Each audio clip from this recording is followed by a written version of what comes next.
Então, o que eu vou falar com vocês hoje não é um assunto, é um assunto que todos nós conhecemos. Estava implícito no que a gente cantou hoje. Cantamos em 2 corinhos. Mas a gente tem uma cultura que a gente não gosta de falar dele de forma tão escancarada. Nós vamos falar sobre os riscos de não compreender o pecado. Nós vamos falar sobre o pecado. Vamos orar? Senhor Deus, nós nos colocamos nas Tuas mãos.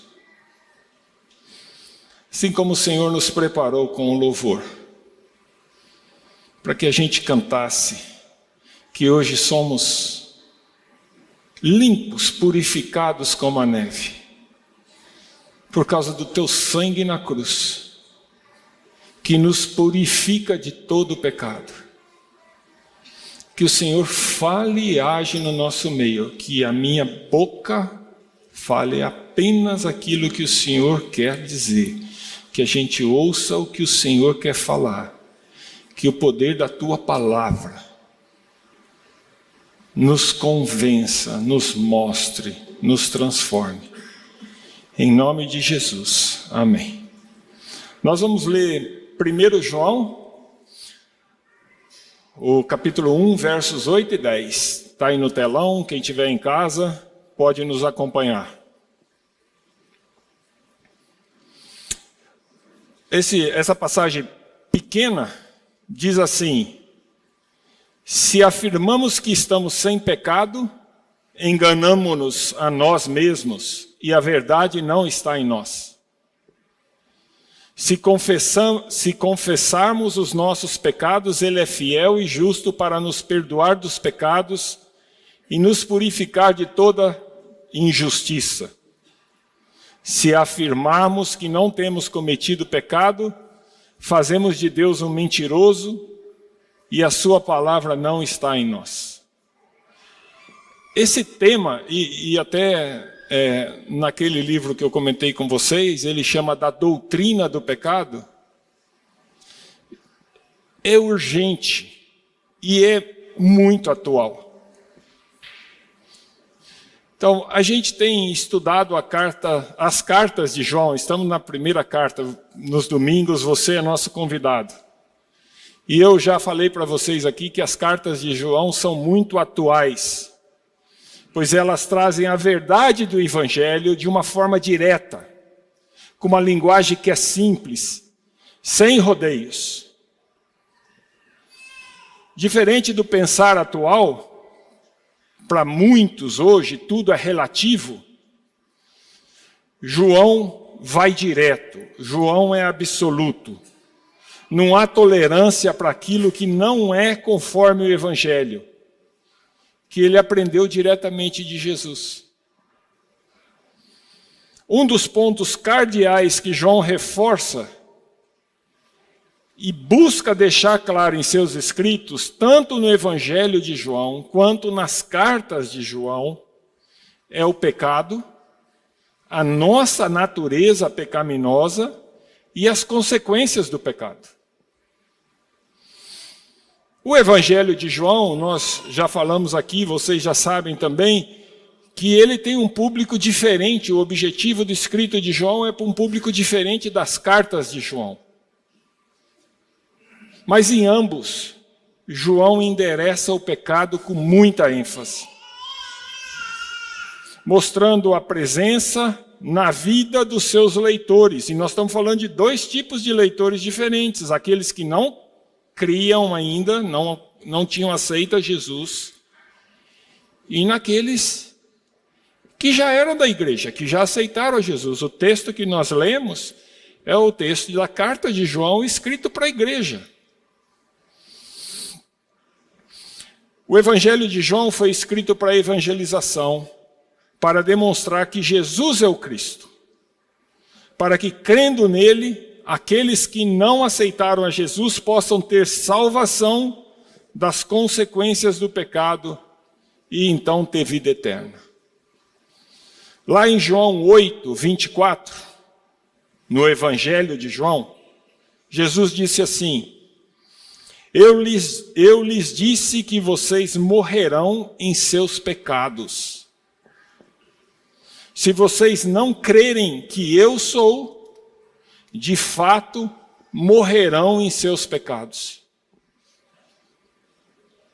Quem estudou com a gente o Evangelho de João vai lembrar que Jesus combateu severamente os fariseus e os mestres da lei, porque eles tentavam enganar aos outros, eles enganavam a si mesmos e eles tentavam enganar a Deus com uma aparência de pureza externa.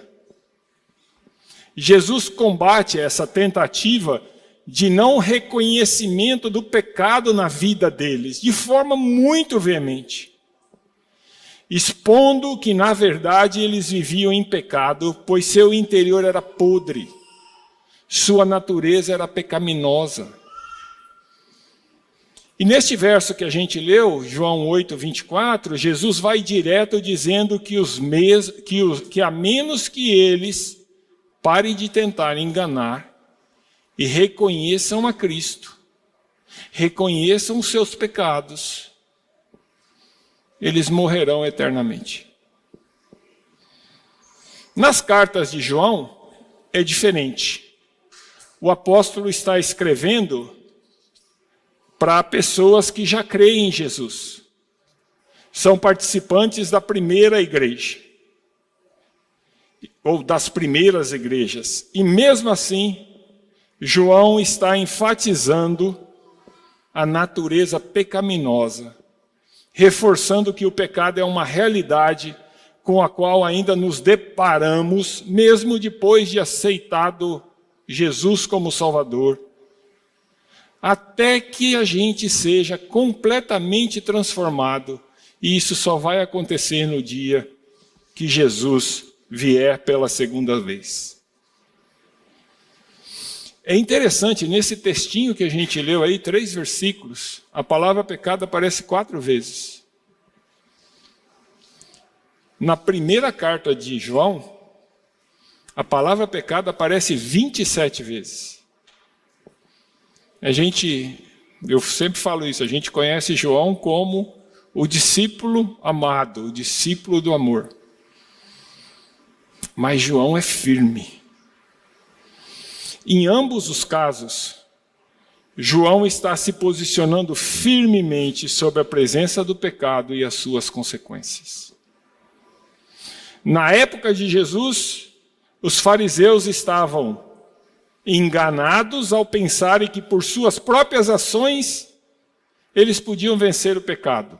Deturparam a lei, construíram novas regras, novos rituais que eles pudessem obedecer para dizer que não tinha pecado.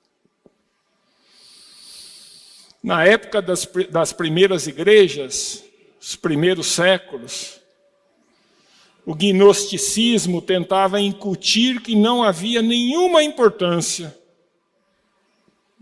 no que o corpo fazia, porque o corpo era matéria, a matéria não tem valor, o que tem valor é o espírito, Deus é espírito, o que o corpo faz não tem valor, e por causa disso, eles podiam pecar, sem que isso tivesse qualquer consequência na relação, no relacionamento dele com Deus, porque Deus era espírito, ou Deus é espírito.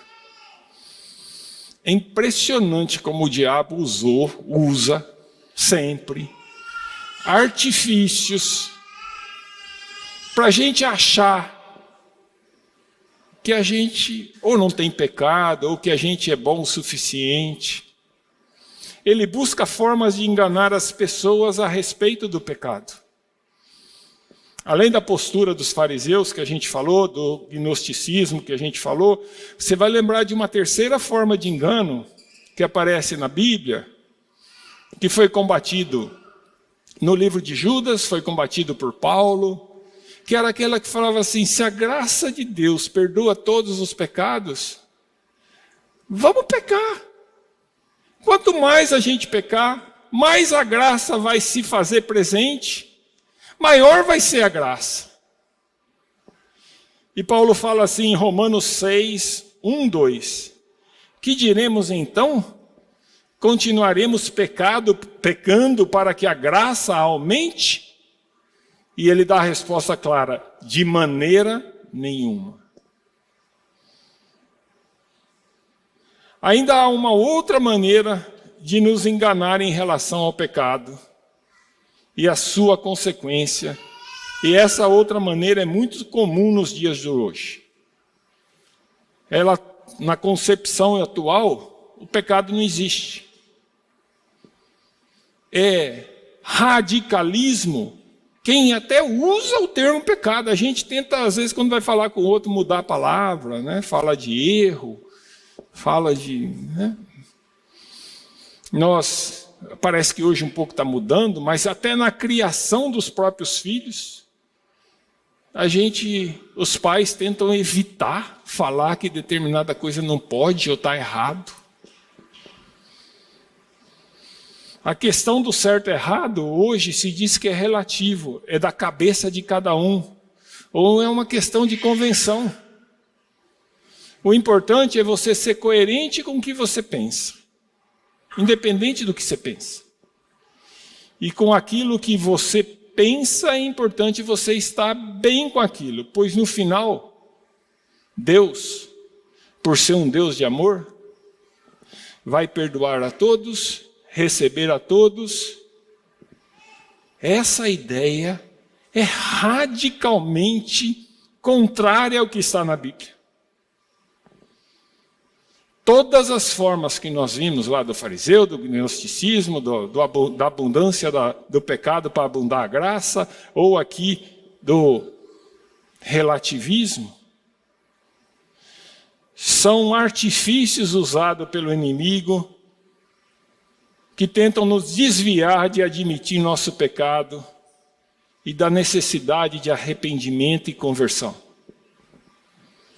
Por isso é urgente, é mandatório termos uma visão clara do pecado e a visão da Bíblia sobre ele.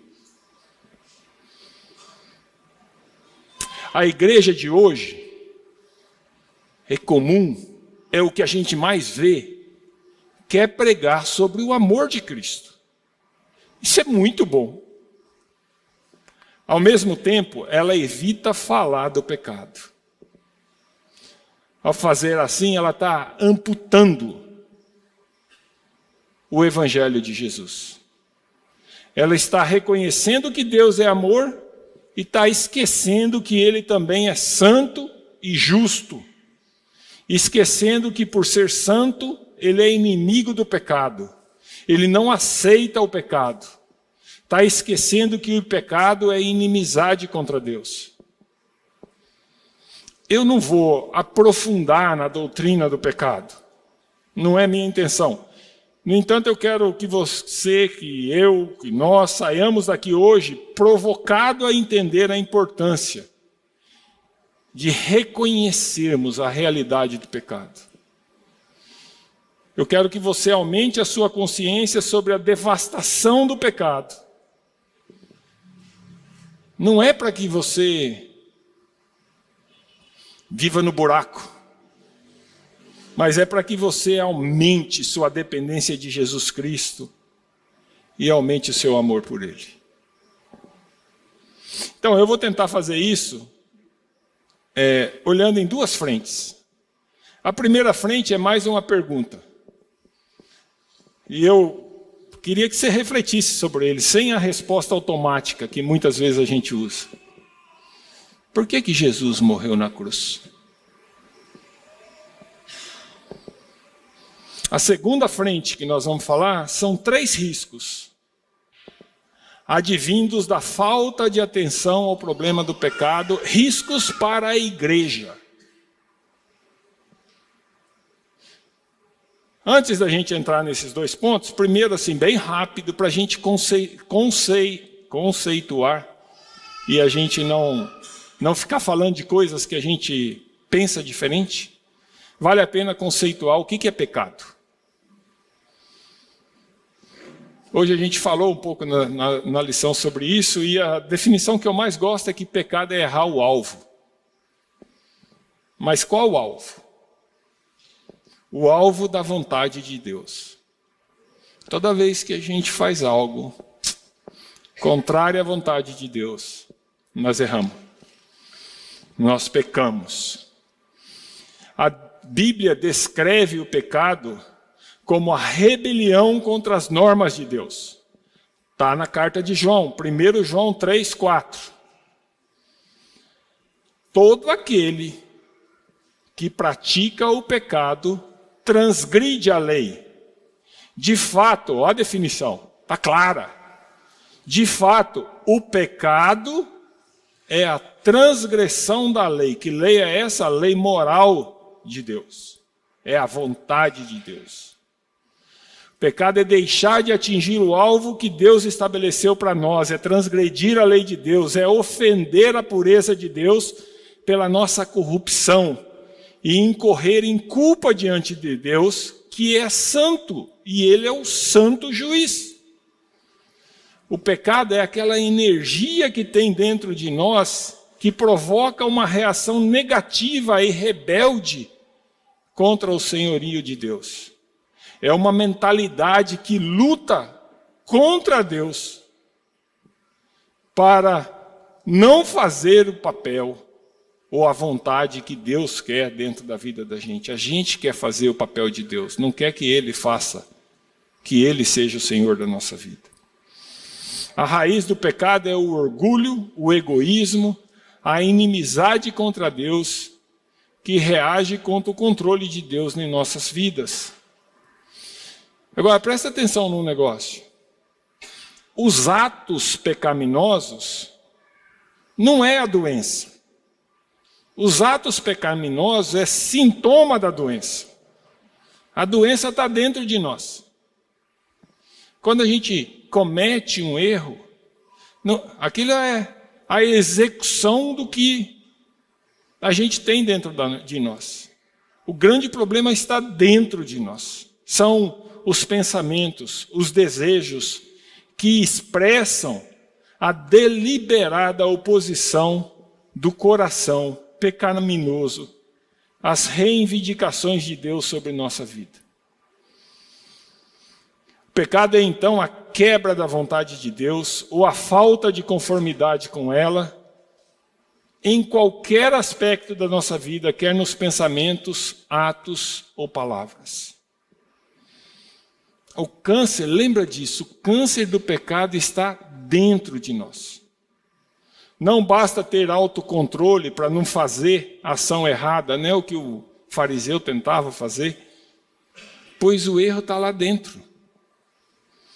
Se a gente olhar em Mateus 15, 19, Jesus disse assim, Mateus 15, 19, pois do coração saem os maus pensamentos, os homicídios, os adultérios, as imoralidades sexuais, os roubos, o falso testemunho, as calúnias, tudo isso está listado aqui, são os atos pecaminosos, mas ele tem origem dentro do coração.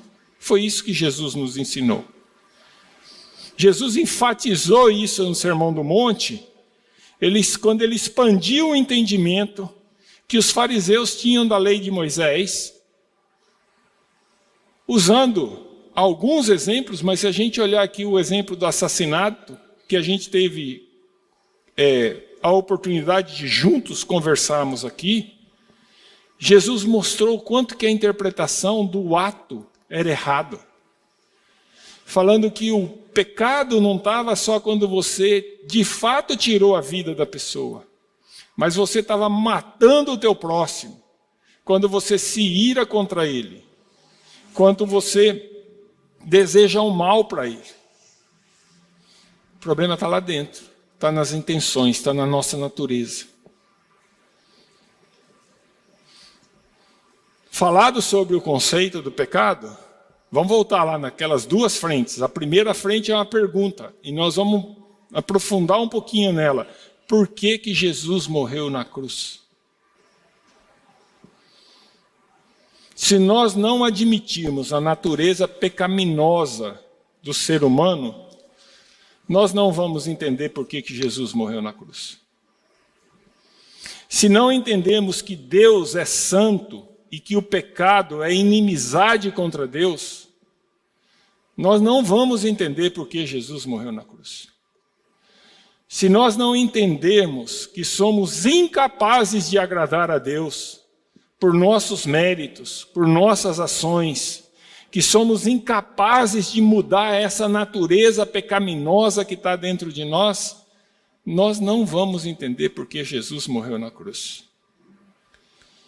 Se não entendemos que Deus é justo e requer que sua justiça seja aplicada contra o pecado, nós não entenderemos por que Jesus morreu na cruz. Se não entendemos que a justiça de Deus contra o nosso pecado só pode ser satisfeita, paga pela morte, essa é a consequência do pecado, nós não vamos entender por que Jesus morreu na cruz. Se não entendemos que Deus é amor, que Ele nos amou de tal maneira, a ponto de nos dar o seu amado Filho para sofrer o nosso castigo, a nossa morte, nós não vamos entender por que Jesus morreu na cruz.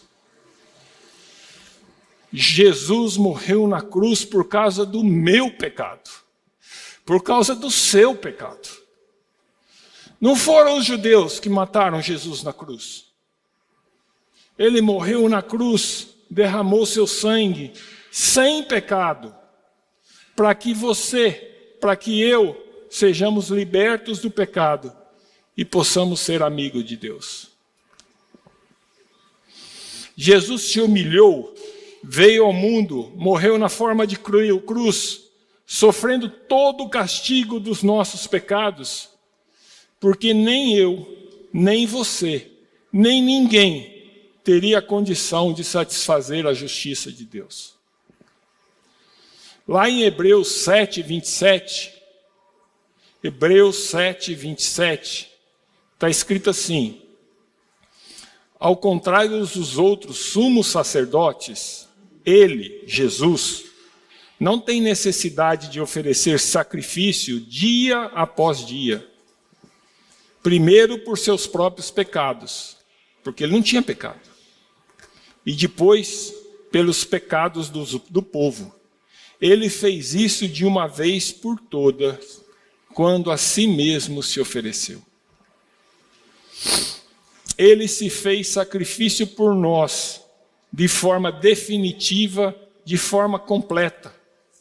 Jesus morreu na cruz, porque Deus é Deus de justiça, é Deus de amor.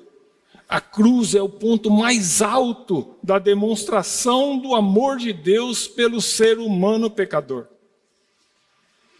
Você sabe de cor, em João 3,16, está escrito: porque Deus amou o mundo de tal maneira que deu o seu Filho unigênito, para que todo aquele que nele crê não pereça, mas tenha vida eterna.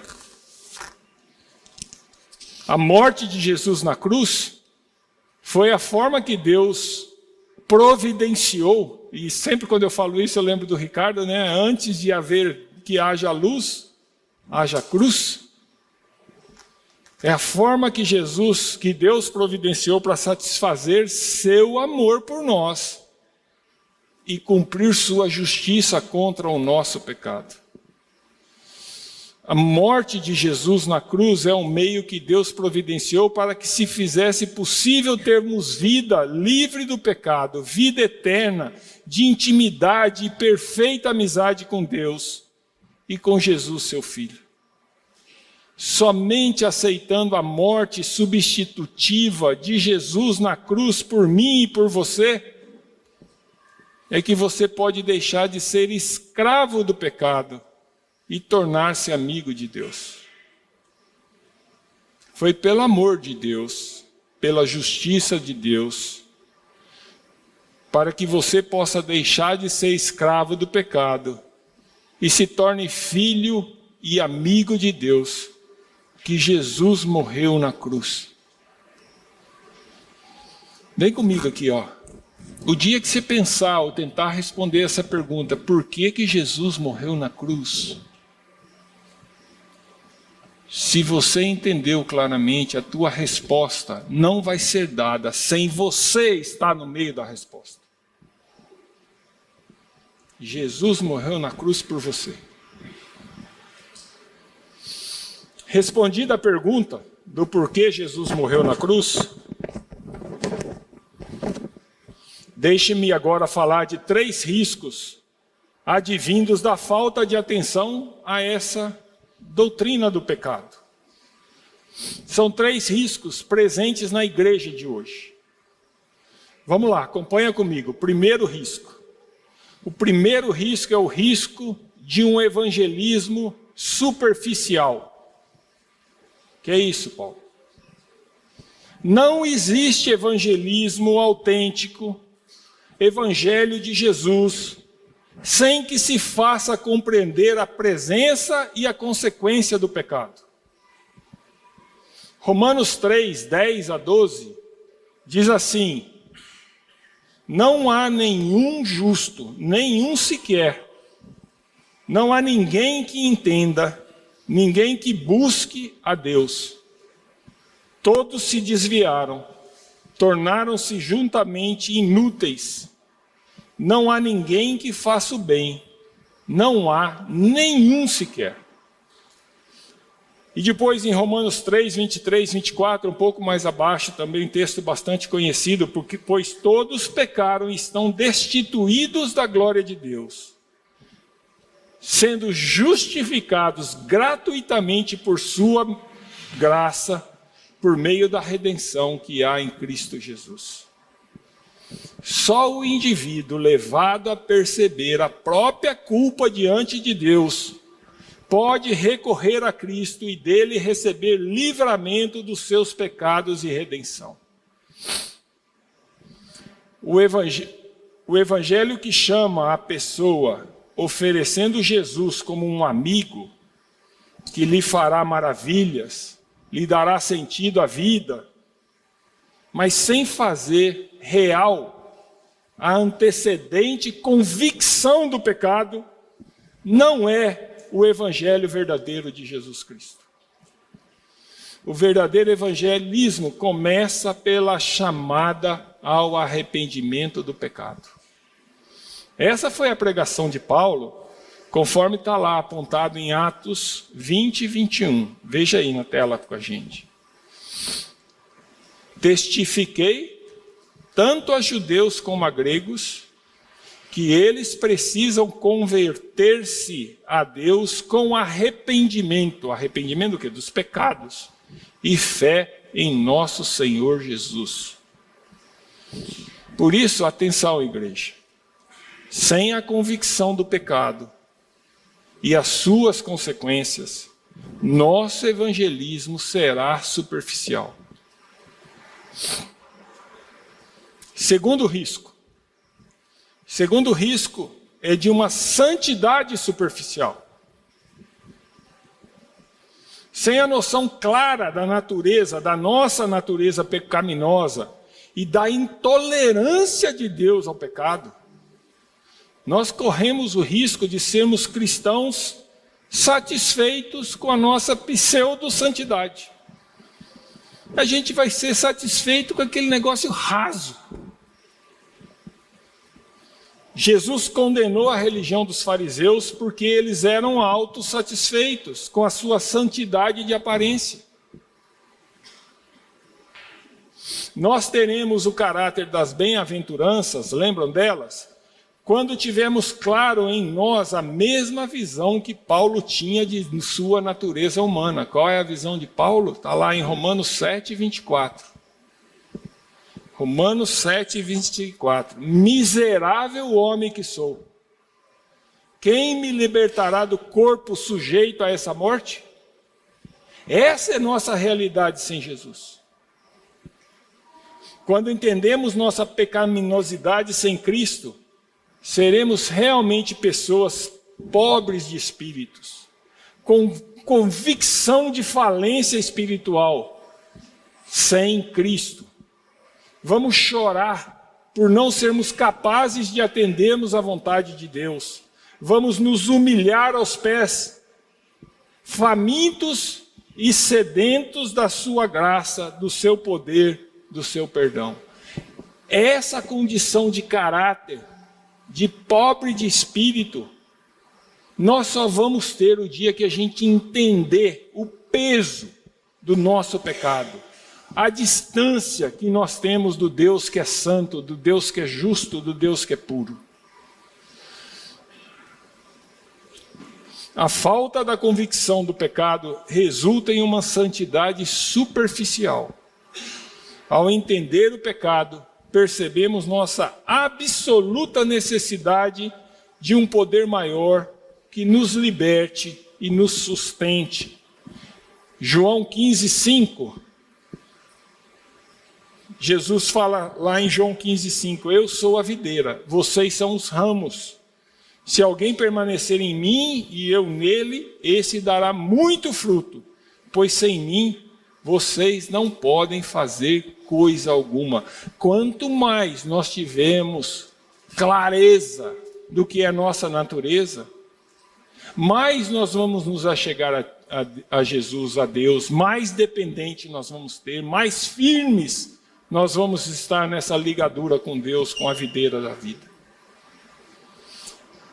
Primeiro risco foi um evangelismo superficial. Segundo risco é uma santidade superficial.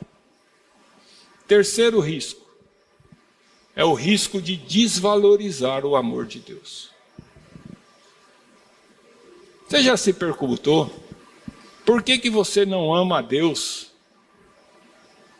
como Ele deveria ser amado? Eu sei que nós nunca vamos alcançar esse padrão. Aqui, pelo menos. Mas eu acho que tem mais alguma coisa do que isso. Eu acho que a gente não ama a Deus como Ele deveria ser amado, porque a gente nunca percebeu a grandiosidade do amor dEle para conosco através do que Ele fez por nós. E a gente não tem essa percepção porque eu não tenho a percepção correta do quão inútil, do quão sem valor, do quão errado, do quão distante, de qual a consequência do meu erro, de qual a consequência da minha natureza pecaminosa. Alguns domingos atrás, eu acho que foi quando o Ricardo falou que ele mostrou aqui um vídeo de uma missionária contando a experiência de um velhinho lá no Oriente, na igreja perseguida, e que sofreu a beça, torturado para rejeitar a Deus, e ele não rejeitou a Deus. E a gente fala, e comigo, como é que é? Né? No nosso mundo, eu acho que é o John Piper que fala isso, ele fala assim, a gente vive na Disneylândia do cristianismo. É tudo fácil para nós aqui, entramos aqui, fácil, tranquilo. Não tem cobrança nenhuma mais. A sua vida é assim ou é assado. Agora, quando a gente... Você já viu aqueles casos de pessoas assim que, no nosso olhar, a gente fala assim, nossa, ele vivia na lama, na podridão, e aí a vida dele é transformada por Jesus. E normalmente essas pessoas veem a Jesus de uma forma muito mais intensa. Diante de Deus, o que a gente chama de que aquele estava na lama, a nossa vida não é muito diferente, não. Não é nada diferente. Se eu não tenho a percepção clara da minha condição anterior de perversão, castigo e morte provocada pelo pecado, eu não sou capaz de entender a grandiosidade do que Jesus fez por mim. Isso acontece porque nós não percebemos a maldade do nosso pecado. Você já pensou no brado de Jesus na cruz? Você lembra? Qual foi a última coisa que Jesus falou antes da morte? Está lá em Marcos, um dos textos, Marcos 15:34. Marcos fala assim: por volta das 3 horas da tarde, Jesus bradou em alta voz: Eloi, Eloi, lama sabachthani, que significa: meu Deus, por que me abandonastes? Hoje a gente teve a oportunidade de falar disso um pouco. Para um pouquinho. Jesus, de acordo com os relatos de João, Jesus, por diversas vezes, falou: eu e o Pai somos um. Nós somos a unidade perfeita. Ele chega a orar pedindo que Deus desse a graça de que os discípulos pudessem ser um com Deus, com Ele, como Ele e Deus era um. E de repente na cruz, Jesus, que sempre falou da unidade, fala: por que tu me abandonastes? Sabe por que isso aconteceu? Porque Jesus sentiu o peso do teu pecado, sentiu o peso do meu pecado. E Ele é tremendo, que foi capaz de criar em Jesus esse sentimento de abandono, de separação. Nós não temos noção do que é isso. E essa superficialidade de entendimento traz impacto sobre a forma com que a gente ama Jesus. O castigo do seu pecado, o castigo do meu pecado, Jesus sofreu por mim e por você. Só depois de entender a magnitude dessa dor e o livramento dado por Jesus, você será capaz de progredir na compreensão da graça que você recebeu. É maravilhoso saber que depois de tudo que Ele fez, deixando sua condição de Deus no céu, se humilhar na terra até a morte, e morte de cruz, Ele ainda se põe como nosso advogado junto a Deus, perdoando os pecados que nós, que já o aceitamos, voltamos a cometer. É isso que está em João 2, 1 João 2:1. Meus filhinhos, escrevo essas coisas para que vocês não pequem. Deus quer que a gente seja santo, livre de pecado. O pecado tem que ser para nós um acidente da nossa vida, que cada vez ocorra menos. Mas Jesus fala assim: se porém alguém pecar, ou João diz sobre Jesus, se alguém pecar, temos um intercessor junto ao Pai, Jesus Cristo, o justo. Você lembra daquele cântico que fala: maravilhoso amor, tua graça me alcançou, tomou o meu lugar, minha cruz levou, a sua vida deu para me libertar. Jesus eu canto, por seu amor sem fim. Próxima vez você cantar isso, lembra do que nós estamos falando? Ah, grandioso amor.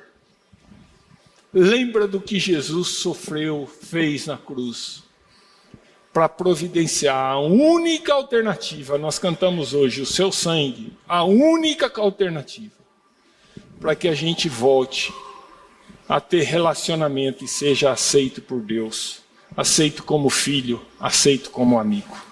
Eu vou fechar. Lá em 2 Coríntios 13:5, Paulo nos chama a fazer um exame de nossas vidas.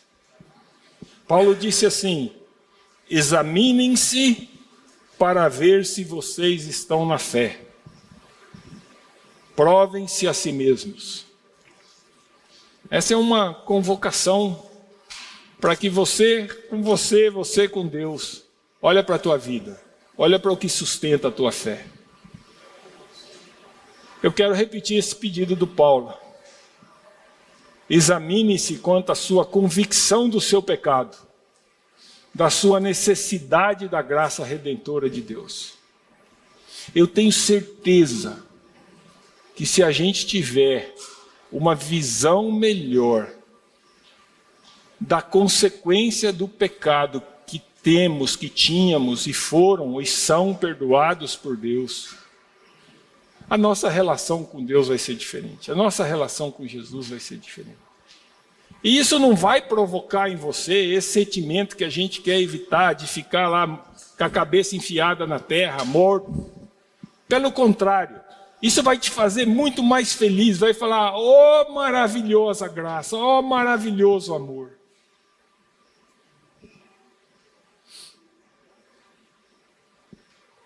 Você de fato se sente pobre de espírito? Chora pelos seus erros? Tem fome, tem sede de cumprir a vontade de Deus? Terminando, meu pedido a Deus é que Ele nos dê a visão correta do nosso pecado. Não para que vivamos uma vida de castigo ou de remorso contínuo, mas que não corramos o risco de pregarmos um evangelismo que é superficial, viver uma santidade que é superficial e desvalorizarmos a profundidade do amor de Deus. A gente vai ter a oportunidade de participar da ceia, que ao fazer parte dela, sua oração seja para que Deus faça vivo em você a gratidão pela salvação que Ele te deu em Jesus Cristo. A gratidão pelo perdão total que tivemos dos nossos pecados, passados, presentes, futuros em Jesus Cristo. Não temos mais condenação nenhuma.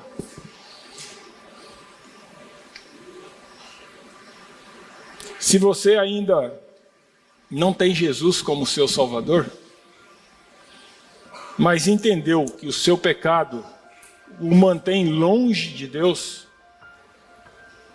peça a Deus em nome de Jesus que Ele o perdoe, que Ele venha a ser o seu Senhor de sua vida. Parece simples e é simples. Se você fizer isso de coração, basta isso. Jesus promete que aquele que faz isso, aquele que busca Ele dará salvação e vida eterna, perdão dos seus pecados, seja ele qual for. Vamos orar? Paizinho de amor, Deus de amor, Deus de perdão, Deus de misericórdia, que providenciou para nós o caminho, a solução para os nossos pecados. Senhor, que a gente tenha a visão clara do quão distante somos daquilo que o Senhor quer que sejamos. Que tenhamos a visão clara da dependência do Senhor. Trabalhe em nós. Trabalhe em nós para que a gente se entregue completamente a Ti, agradecido, valorizando, reconhecendo o Teu amor por nós. Ao vermos o quão inútil éramos, a grandiosidade do Teu perdão. Senhor, que a alegria esteja em nós como marca por entender o que o Senhor fez por nós. Que nós como igreja, entendendo a consequência do pecado, entendendo a presença do pecado, que a gente pregue um evangelismo que seja autêntico, um evangelho verdadeiro, que chame ao arrependimento, que mostre a convicção, provoque a convicção do pecado e mostre o perdão de Jesus Cristo. Que como igreja sua, que a gente não fique contente de estar sentado aí no banco, sentado cada domingo ouvindo, mas que a gente busque, Senhor, transformação de vida conhecendo a Tua palavra, pela entrega a Ti, para que o Senhor faça a Tua santidade crescer cada dia mais em nós. Que nós não cometamos o pecado de desvalorizar o Teu amor, tão grande amor, maravilhoso amor. Teu Espírito trabalha em nós, e nós Te louvamos, Senhor, por tão grande amor, por tão grande perdão. Em nome de Jesus Cristo. Amém.